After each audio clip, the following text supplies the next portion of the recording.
Bonjour à tous et bienvenue dans ce nouvel épisode. Aujourd'hui, on remonte le temps direction la Méditerranée antique. Démocratie, droit, urbanisme, religion. De quels aspects là aussi des civilisations grecques et romaines avons-nous hérité aujourd'hui? On fait le tour en 3 minutes chrono. Commençons au 5e siècle avant notre ère, en Grèce antique. À cette époque, le monde grec n'est pas un pays unifié, mais une mosaïque de cités indépendantes. Pourtant, elles partagent la même langue, les mêmes mythes et des rassemblements majeurs comme les Jeux d'Olympie. Au cœur de ce monde, une cité brille particulièrement. Athènes. Après les guerres médiques contre les Perses, Athènes s'impose à la tête de la Ligue de Délos. C'est là que naît la démocratie. Sous l'impulsion de leaders comme Périclès, les citoyens votent les lois à l'Assemblée, l'Ecclésia et participent aux tribunaux. Attention toutefois, cette citoyenneté reste très fermée.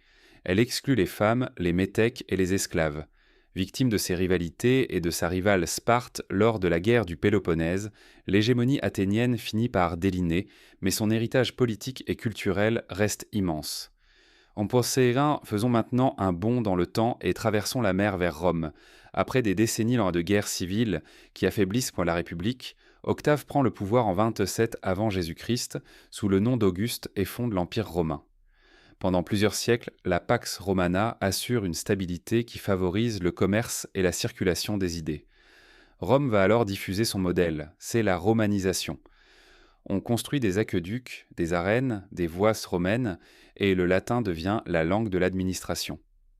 En 212 après Jésus-Christ, l'édit de Caracalla franchit une étape décisive en accordant la citoyenneté romaine à tous les hommes libres de l'Empire. Côté religion, Rome adopte d'abord les dieux grecs et pratique le syncrétisme. Mais au 1er siècle, une nouvelle foi apparaît en Palestine, le christianisme.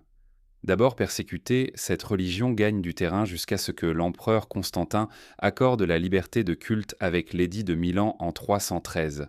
Le christianisme deviendra ensuite la religion officielle, façonnant durablement le continent européen. En résumé, que retient-on?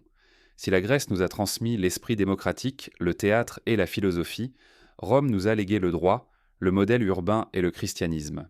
Deux piliers indissociables de notre histoire occidentale. Merci d'avoir écouté cet épisode, n'hésitez pas à vous abonner et à partager. À la prochaine.